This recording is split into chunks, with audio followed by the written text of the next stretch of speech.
Herkese yeniden merhaba, ben İrem. Kanalıma hoş geldiniz. Hadi gelin biraz bugün parfümlerden bahsedelim. Kasım ve Aralık ayında en çok kullandığım 4 tane parfümle karşınızdayım. Nispeten eski parfümler aslında ama bir tanesi var ki benim yeni keşfettiğim ve inanılmaz güzel bir parfüm. Onlardan bahsedeceğim. İsterseniz hemen başlayalım. İlk parfümüm Versace'den Christian Noir EDT versiyonu.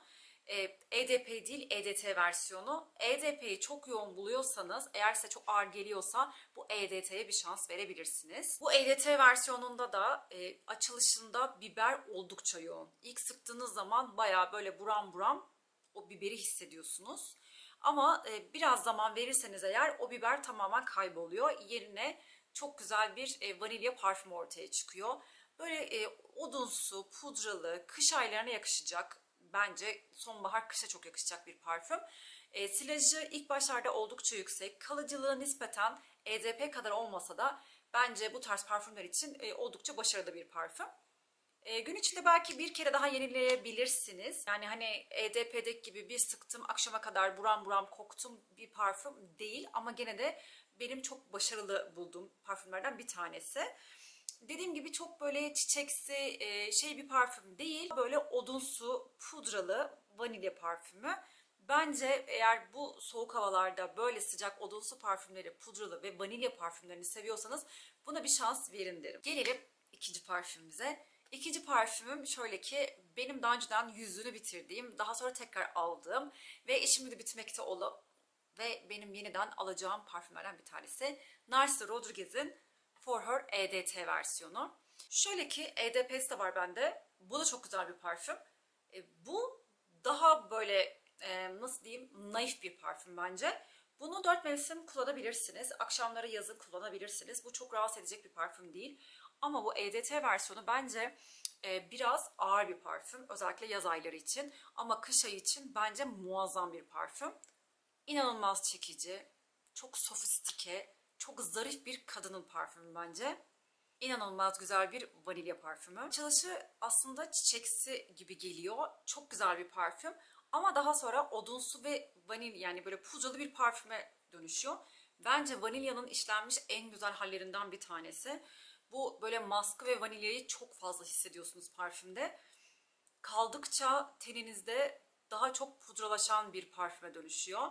Evet, açılışı çiçeksi olabilir ama bu sizi yanıltması, gerçekten çok odunsu bir parfüm. Teninizde kaldıkça alttan maskı ve vanilyayı çok fazla hissediyorsunuz. Ve bence en alt notalarında patchouli var ki patchoulinin en güzel hissedilen parfümlerinden bir tanesi bence.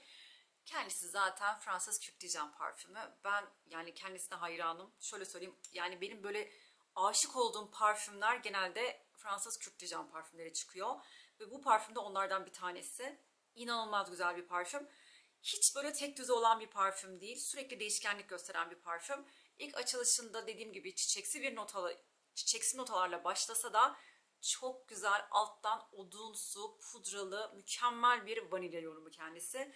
Benim için vazgeçilmez bir parfüm. Hayat boyu kullanacağım hani 5 parfümden bir tanesi kesinlikle ve kesinlikle Narciso Rodriguez'in For Her EDT versiyonudur. Ve gelelim parfümde Marley'nin bence en güzel 2 tane parfümü. Bir tanesi Delina, bir tanesi Valaya. Valaya'dan en son bahsetmek istiyorum çünkü bence kendisi tam bir as solist. Delina'yı biliyorsunuzdur. Delina inanılmaz güzel bir gül yorumu. Ben çok severek kullanıyorum bu parfümü. Bu parfüm 2 senedir bende var. Ve şöyle söyleyeyim size, hiç böyle beni şaşırtmıyor. Gece dışarı çıksam elimi ilk gittiği parfüm. Böyle özel biriyle yemeğe gitsek elimin ilk gittiği parfüm. Yani bu parfüm bence muhteşem bir parfüm. Exclusive de çok güzel bir parfüm. Bakın onda hiçbir yorum yani lafım yok. Ama bence Exclusive daha naif bir parfüm. Bu bence çok daha kirli. Çok daha böyle atak bir parfüm. Çok daha çekici bir parfüm. Bir kere kalıcılığı muazzam. Silajı inanılmaz bir parfüm. Ben bu parfümü ne zaman sürsem mutlaka bana insanlar bu parfümün, işte bilmeyenler bu parfümü soruyor. Ve ne kokuyorsun, çok güzel. İşte mesela akşam bir yere gidiyoruz, ayrılırken bile diyorlar ki inanılmaz güzel parfüm, bu parfüm nedir? Yani dediğim gibi evet, bu parfümü kullanan çok olabilir ama bilmeyen için de hep sorulan parfümlerden bir tanesi bence. Bu parfüm açılışını liç meyvesi ve rubarbla yapıyor ki ben çok severim rubarb açılışlarını. Daha böyle ekşimsi, narenciyeli ve böyle çiçeksi başlayan, meyvemsi başlayan bir parfüm hissiyatı verir. Ama daha sonra işte orta notaları ve alt notalarında değişkenlik gösterdiği için bu parfümde çok değişkenlik gösteriyor. Bir kere açılışı dediğim gibi bergamotlar, yani böyle narenciye notalarıyla, daha böyle meyvemsi notalarıyla açmasına rağmen aslında daha sonra orta notalarındaki işte bu gül ve musk bir anda parfümü değiştiriyor. Alt notalarındaysa vetiver ve sedir ağacı olduğu için parfüm daha böyle tozlu, daha böyle dumanlı bir yapıya sahip oluyor ki bence zaten bu parfümü asıl özel kılan şey de tamamen budur. Dediğim gibi değişkenlik göstermesi. Çok güzel bir gül yorumu ama bu parfüm asla böyle çok naif bir parfüm değil. Gerçekten böyle ters köşe parfümlerden bir tanesi.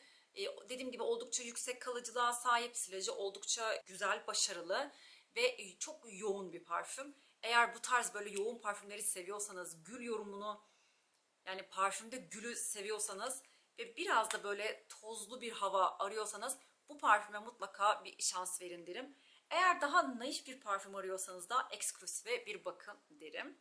Ve gelelim bence benim için 2024'ün geç keşfettiğim ama ilk keşfettiğim dediğim parfümlerden bir tanesi. Şimdi Valaya'dan bahsedeyim. Ben bu Valaya'nın önce dekantını satın aldım. Dedim ki muhteşem bir parfüm. Benim bu parfümü mutlaka almam lazım dedim. Almak için bayağı bekledim. Daha sonra Kasım ayında Beymen'de indirim vardı ve aldım. Şimdi bu parfüm nasıl bir parfüm? Bu parfüm aslında böyle çok temiz, böyle clean girl parfümü gibi gözükse de bence biraz daha böyle kışkırtıcı bir parfüm. Şimdi başlangıcını aldehitlerle yapıyor, bergamotla yapıyor. O yüzden ilk başlarında açtığınızda, ilk sıktığınızda böyle o ne kadar temiz bir parfüm diyorsunuz. Narenciye notaları var çünkü ve bu size böyle çok temiz, tertemiz bir parfümüş hissiyatı veriyor. Ama daha sonra orta notalarına geldiğinizde parfüm inanılmaz güzel bir değişikliğe uğruyor. Orta notasında vetiver var ve vetiverden kaynaklı bu parfümde daha böyle tozlu dumanlı bir yola doğru evriliyor. Ki bence bu parfümü de çok özel kılan şey de bu. Alt notalarındaysa Akigalavut, Ambroxan, Musk ve Vanilya var. İşte parfümün evrilişi inanılmaz güzel. Yani bu notalar birleştiği zaman inanılmaz güzel. Böyle ferah, narenciye notalarıyla başlayıp daha sonra çok tozlu, dumanlı ve böyle çok pudralı bir parfüme dönüşüyor kendisi. Ve içinde sanki böyle patchouli varmış gibi bana geliyor ama içinde patchouli yok. Ama ben neyse bilmiyorum, bu patchouli notasını alıyorum. Çok enteresan. Bu herhalde işte bu dumanlı havasından kaynaklı, vetiverden kaynaklı herhalde ben bu patchouli'yi alıyorum. Ama içinde patchouli yok. Eğer böyle patchouli yani parfümde patchouli seviyorsanız benim ne demek istediğimi anlamışsınızdır. Bu parfümünde de o hissiyat var. Bir de bu parfümde şöyle bir şey var. Ben bu parfümü yani aldığımdan beri devamlı elim buna gidiyor. Ben bunu ne zaman sıksam etrafımdakiler diyor ki ne sıktın? Ya bu parfümü bana daha sormayan hiç kimse olmadı. Tanımadığım insanlar bile bu parfümü soruyor, yani çok enteresan. Ve artık benim devamlı kullandığım için arkadaşlarım bana hep şey diyor, yani bu parfüm çok güzel, gerçekten çok güzel. Bu parfümü ben de alacağım diyor. Ya böyle inanılmaz güzel bir parfüm ve kalıcılığı gerçekten muazzam. Ben bu parfümü sabah sıkıyorum. Bir daha bu parfümü çantama atmıyorum. Çünkü biliyorum ki akşama kadar bu parfüm üstünde kalacak.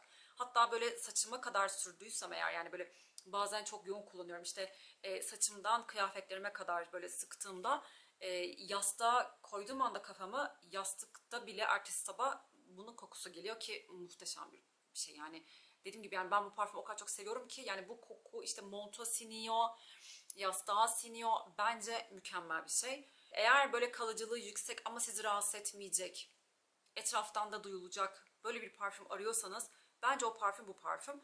Bu parfüm evet çok kalıcı ancak böyle hiç rahatsız edici bir parfüm değil. Dediğim gibi yani temiz içerik, yani temiz başladığı için, narenciyelerle başladığı için daha sonra böyle evet pudralı bir yapıya dönüşüyor ama asla rahatsız edici bir yapıda değil. Yani bu parfüme bence şans verebilirsiniz. Eğer bu tarz böyle kalıcı parfüm arıyorsanız çok baymasın ama kalıcılığı da muazzam olsun diyorsanız bu parfüm tam size göredir.